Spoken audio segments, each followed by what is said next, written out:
Oh, I just had a tired day.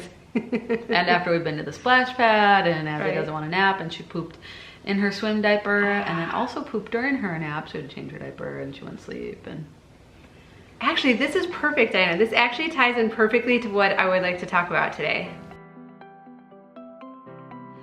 Well, hi, I'm Dawn from The Minimal Mom, along with my tired twin sister, Diana. See, this is just what, kidding. You're doing pretty well. No, this is what I'll tell you. I recently saw a video on YouTube, and it was a day in the life, and it was a mom that had 8 kids, and I was like, no, thank you. I don't want to watch that. But when it's you and it's your toddler that just went number 2 in their swim diaper, like, you can handle it, right? It's like not a big deal. When you hear about it and you're past that phase, like it's like, oh my God, that sounds terrible. Don't take me back there. Yeah, no, that's funny. No, and so today I wanted to talk about this idea of 5-minute chunks of decluttering, because I think sometimes we really glamorize like the big chunks when you get a whole Saturday. And so we kind of build it up that the only way to make progress in our house is with these big chunks. But I think, I mean, literally listening to you recount your day, how many of us actually have that consistently? And I hear from so many of you that we have ADHD, chronic fatigue, arthritis, other energy issues. You have other family members that have ADHD, or you have a newborn or a 2-year-old or a 4-year-old that doesn't cooperate with you having these big chunks of time, or you work a lot. And so like really, I would say the amount of people that have like big chunks at a time to declutter is a very small percentage of us, right? Oh, totally. And so we've been talking a little bit about habits lately, and we referenced the Atomic Habits book and how I've been telling myself that I'm a tidy person and how it's really been working. Like, it's so good. I'll link to that video. Well, it's not just telling myself I'm a tidy person. Like, it's asking myself, how would a tidy person behave? Right. And so this is one of the things they might do. Right. And so another thing, or something we can do if we've been feeling frustrated with our decluttering progress, is to take 5-minute chunks of time that we dedicate to decluttering, where we grab our black garbage bag, we grab our donation box, and we say, I may only have 5 minutes, but I'm gonna get something done. And what I love about this is that it's not as hard to come by as an hour chunk of time to declutter. It does not require as much physical energy, but it also doesn't require as much emotional energy. I think often we forget about how emotionally draining decluttering is. And we've talked about this. It's decision after decision. I mean, you're literally going through your closet, holding up one thing after another. Should I keep this or donate it or what? And so it's emotionally draining. And the pain center in your brain is actually being activated, and so it is painful. Like, it's like, and that's draining your emotions. Like, this is real. Like, let us just validate that. And so I think a lot of us, I don't know about you, but there would be, when we were still like really actively decluttering our house, it'd be like, okay, Tom's taking the kids, like I have 2 hours. And I would walk into like the closet or the storage space that I was gonna do, and I just felt overwhelmed. And I think it's because I knew what was about to come, right? Yeah. And a lot of times then I'd be like, oh, I should go get a load of laundry in, or I should I have to call my grandma back quick, right? And then the time passes, I didn't get as much done as I wanted, and I feel really guilty about it, that I wasted this time that I had. And so by using these 5-minute chunks, we get to see progress. But the other thing is that we start to feel momentum, because again, when I had an hour here, and then it'd be 3 days or 4 days or a week later till I had another chunk, there was no momentum being generated, and I wasn't actually creating any new habits. It was like these bursts, like here and there. But if I'm like, okay, I have 5 minutes this morning before my coffee's done or my eggs are done or whatever, and I'm literally gonna take 5 minutes here, and then I have another 5 minutes later in the day, and then tomorrow I have 5 minutes, all of a sudden we actually start to feel like we're getting some momentum going. And it does build a lifestyle, because unfortunately, stuff will enter your home again, and there will be more decluttering down the road, even once you've gotten your house, pristine, and once you've arrived. Yeah. And so, like, I don't know, I think you should cast vision for what a decluttered home feels like. Yeah. Just to remind us of like what the goal is, because if we're sitting here, just at the beginning, it can be overwhelming. Right. And so, so what's the point, right? It's peaceful. I mean, wouldn't you say that about your house now too? It's this house peaceful. I walked in and I felt great. It's easy to maintain. It's easy to pick up. It's no longer overwhelming. It's actually fun to have people over now. Yeah. Like, because it doesn't take 2 full days to get ready for it. And you feel better about yourself.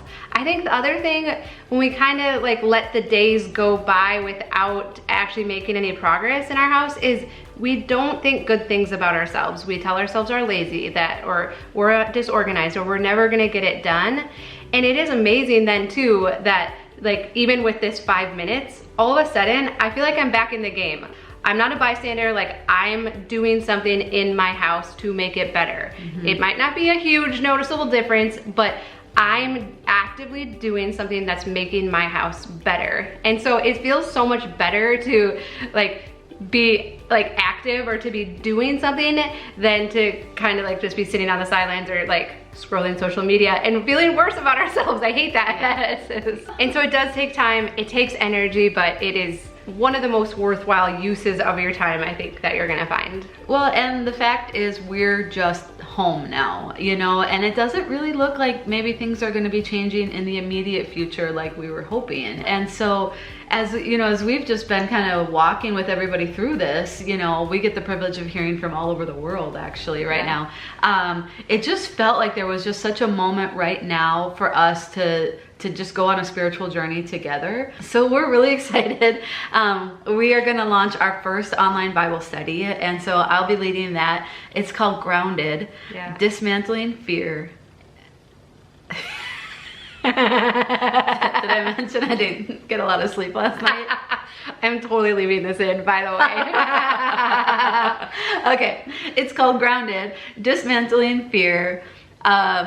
Is there another part to the something about change? Yeah, it's about getting used to change. We'll put it right here. Yeah, okay. Something change and anticipating good. Okay, yeah. I remember the ending. And so we're gonna do 4 weeks online in a Facebook group. We're all gonna go on this journey together.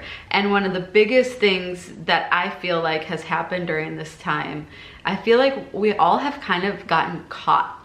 Like, you know, this is the imagery I like to use. Like, when you're just home on a Saturday afternoon and a rainstorm rolls in, it's kind of cozy and whimsical and fun. Like, some people even fall asleep to rain sounds, you know? It's relaxing. But if you're out at the ball field or the park and all of a sudden a storm blows in and you didn't know it was coming and it's looking really dark, all of a sudden you feel unsettled and caught off guard, and there's like an urgency to get home. And that's how I think a lot of us have been feeling over these last several months. We feel unsettled, we feel caught off guard, we feel uncertain. And so what's available to us though in the Lord is protection, and it is peace, and it is provision. No matter what happens in the world around us, we can feel safe at home in Him. And so that's kind of the foundation of the Bible study, and so I want to invite you into that. So we're kicking off this week, and we're just going to jump in because I feel like there's a moment right now, and I really want us, especially before we get into fall, just to take time to get ourselves grounded and covered in the Lord. And one of the concepts that we're going to talk about is fear. And we've even done this before. Okay, so we're guilty of this. You tell people not to fear and you kind of try to reason with them. Because I have said this has been on a video. I have said 80% of the things you worry about aren't even gonna happen anyway. And even the ones that do aren't gonna be as bad as you think, you know? So let's all stop worrying, okay? But really, it's not that simple. And fear can't be reasoned with. It actually has to be displaced. So like, just the classic example is if you have a small child and they're afraid of monsters under their bed, you know, you can tell them there's no such thing as monsters. A monster wouldn't physically fit underneath your bed. How would the monster get into the house? Why does it only come out in the dark? That doesn't make sense. You could try, you know, but really if your child is gonna settle in, it's because they trust you. Yeah. And it's because of the sound of your voice. You know, and so there's a place in relationship with our Heavenly Father where we can be filled with that trust, and we can know that voice and know that in that voice there is safety and security and protection. 1 John 4:18, it says, perfect love casts out fear. You know, again, it doesn't reason with it. It doesn't tell it not to fear. It casts it out, meaning that something comes in and fills that place where the fear used to be. And so one of the ways that we do that is just spending time with the Lord. If that's reading your Bible, if it's putting on worship music, if it's praying. And that's going to be a big emphasis in the Bible study. Actually, the first week will be habits that ground us. And the main thing that I want to focus on is prayer. And I have so many good stories about prayer and just how it settles us and it gives us confidence and gives us hope for the future. And I think similarly to, you know, spending 5 minutes decluttering our house is that it makes us feel like an active player in life. Yeah. It gets us off the bench. I mean, there's nothing worse than feeling like life is happening to us. All this stuff around us is happening and we have no control and we're just a bystander. But it's just like, as soon as we get ourselves off the bench and we're like, no, I'm gonna pray about this every single day. It's like, it totally changes our disposition towards it. And it just offers like this whole new level of grace. And I promise you, everything about this study is gonna be super practical. So it's like, I know I'm supposed to pray. I am gonna help you make it happen. Yeah. Like, we're gonna do this together. We used to be, Dawn and I were both personal trainers too. It's like the whip, like like friends. Friends. You can't do anything right. Sorry. Anyways. So find the details below. Join us in the study. This is our first online Bible study together. Yeah, so you are going to help us. We're going to just do it, okay? It's gonna be good. We're just excited to do it with you. So Father, I just thank you. Lord, I thank you that you are with us. Lord, especially for those of us who are feeling unsettled, who are feeling afraid, who are feeling caught out in the storm, Lord Jesus, that you are there with us, that your peace is with us, your protection and your covering. Lord, that no matter where we are, that you are our home base and you are our protection and our peace. And so, Lord, I ask that you be with each one of us in a special way, Lord, as we navigate these uncertain times, as we walk with others who are unsure of what's happening, Lord Jesus, and that you would give us wisdom, Lord God, of how to respond to the things that are happening in the world around us, but mostly that you would give us peace. And I bless each one of us now in Jesus' name. Amen.